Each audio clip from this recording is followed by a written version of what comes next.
आज हम 10वीं कक्षा के लिए हिंदी सौरभ का एक दोहे पढ़ेंगे। तुलसीदास का दोहा। दोहे पढ़ने से पहले हम उनके बारे में यानी तुलसीदास के बारे में थोड़ा जानकारी ले लेंगे। तुलसीदास को भक्त कवि कहते हैं।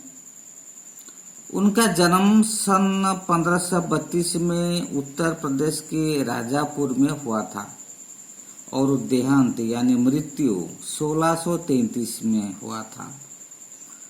माता पिता के स्नेह से वंचित होकर बचपन में उनको बड़ा कष्ट उठाना पड़ा।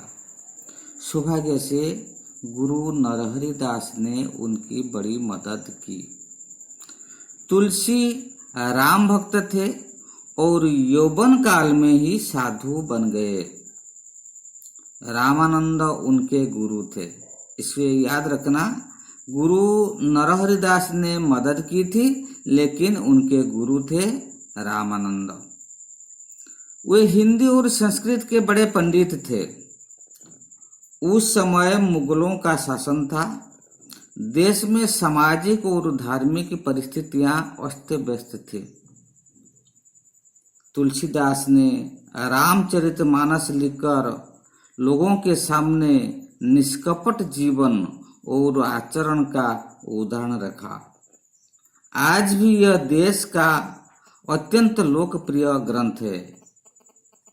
जन साधारण उसे बड़े चाव से पढ़ते हैं।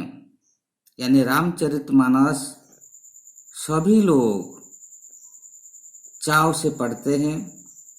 दुखी, निराश तथा भक्त लोगों को रामचरितमानस पढ़कर सुख शांति मिलती है। विनय पत्रिका, कवितावली, दोहावली, गीतावली आदि उनके अनेक ग्रंथ हैं। वे अवधी और ब्रज भाषा दोनों में लिखते थे। दोहे पढ़ेंगे। तुलसी मीठे बचन ते सुख उपजत चौर, वशीकरण यह मंत्र है परिहरु बचन कठोर। गोधन गजधन बाजी धन और रतन धन खान, जब आवे संतोष धन सब धन धुरी समान। रोष नरस ना खोलिए बरो खोलियो तलवारी, सुनत मधुर परिणाम हित बोलियो बचन विचारी। तो इस दोहे को बिल्कुल सुंदर भाव से उतार चढ़ाव के साथ पढ़ना। जो पहले दोहे में है, तुलसी मीठे बचन ते। तुलसी यानी तुलसीदास कहते हैं। तुलसीदास क्या कहते हैं? मीठे वचन ते, मीठे वचन से, ते का मतलब से, द्वारा। मीठे वचन से, मीठी बात से, मीठी वाणी से क्या होता है? सुख उपजत चहुंवर। सुख उपजत उत्पन्न होता है, सृष्टि होता है। चहुंवर चारों ओर। यानी मीठे वचन से चारों ओर सुख उपजता है। और इस सुख को, इस मीठे वचन को एक वशीकरण मंत्र के साथ तुलना किया गया है। वशीकरण मंत्र क्या है? जिस मंत्र को पढ़ने से लोग अपने वश में आ जाते हैं, यानी अपने अधीन में आ जाते हैं। तो वशीकरण मंत्र पढ़ने से लोग अपने अधीन में आ जाते हैं। उसी प्रकार मीठे वचन भी एक प्रकार वशीकरण मंत्र है, जो लोगों को खुद सुख मिलता है और वे सब हमारे अधीन में आ जाते हैं। इसलिए तुलसीदास का कहना है, परिहरु वचन कठोर। परिहरु मतलब परित्याग करना चाहिए। परित्याग करना यानी त्यागना यानी छोड़ना चाहिए। वचन कठोर, कड़वी बात को छोड़ देना चाहिए। तो इस दोहे में तुलसीदास का कहना है हम कठोर वचन को परिहार कर देना चाहिए, मीठे वचन से लोगों से बातचीत करना चाहिए ताकि चारों ओर सुख मिलता है और दूसरों को सुख मिलने से अपने को भी सुख मिलता है और यह एक प्रकार वशीकरण मंत्र जैसा होता है। इसीलिए सभी को चाहिए मीठे वचन से बात करना।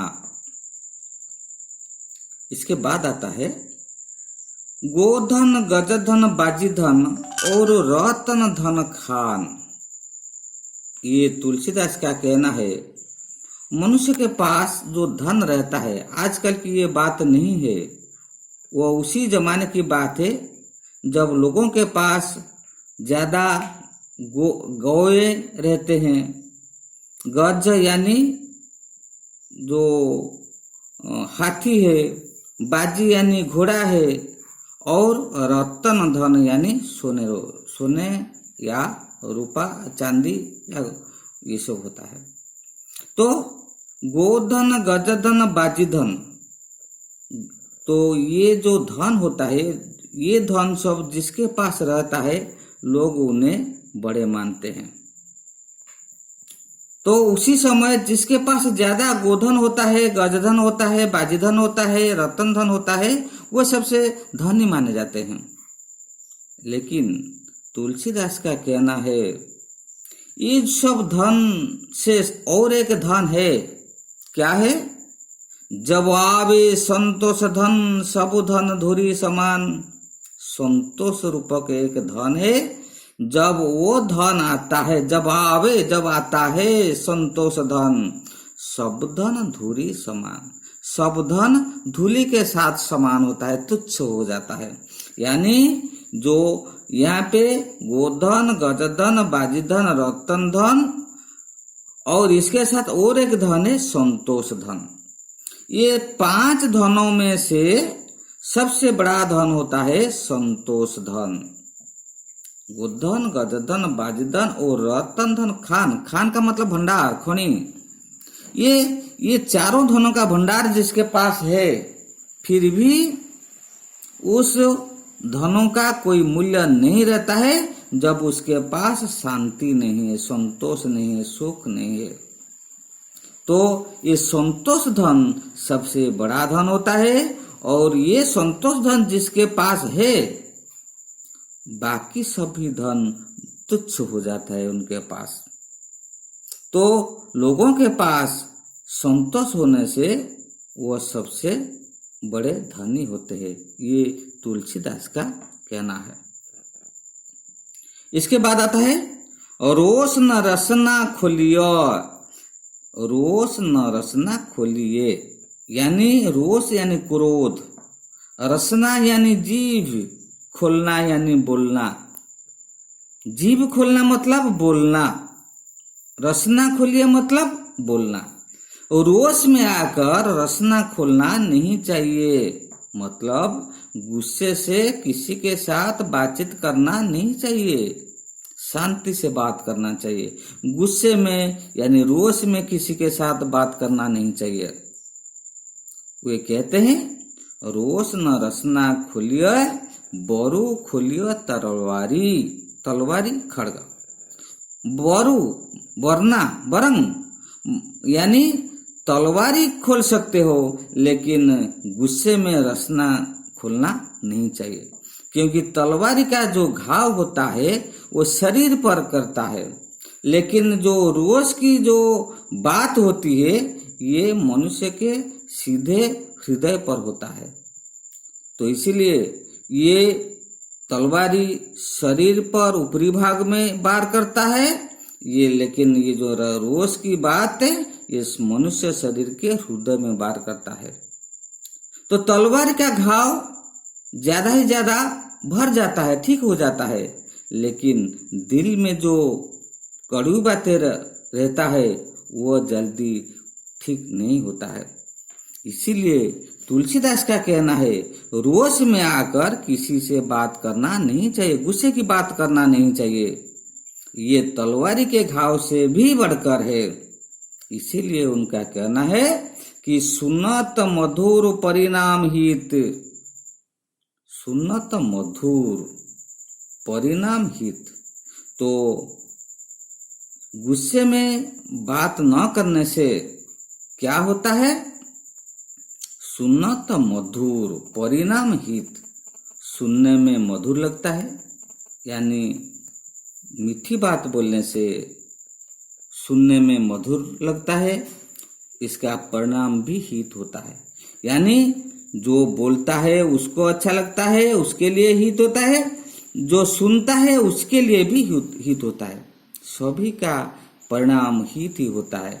इसीलिए बोलियो वचन विचारी, इसलिए सोच समझ करके, वचन विचारी, विचार करके, सोच समझ करके ही बात बोलना चाहिए। तो सोच समझ करके बात बोलने से क्या होगा? जो लोग सुनेंगे उसको अच्छा लगेगा, जो लोग बोलता है उसको भी अच्छा लगेगा। तो चारों ओर सिर्फ अच्छा ही अच्छा होता है, हित ही हित होता है, इसीलिए सभी की हित होती है। इसीलिए हमें चाहिए रोष में आकर किसी से बात न करके सोच समझ करके मीठी बात ही करनी चाहिए। तो हमने आज इसको पढ़ा, इसके बाद इसमें जो प्रश्न और अभ्यास है इसको खुद कर लेना। और सबसे बड़ी इम्पोर्टेंट बात यह है कि जो भाषा ज्ञान है इसको खुद तुम कर लेना। अगर इसमें कोई गलती आ जाए, समझ में न आए, फिर मुझसे पूछ लेना। रहता हूँ गिरीश सर।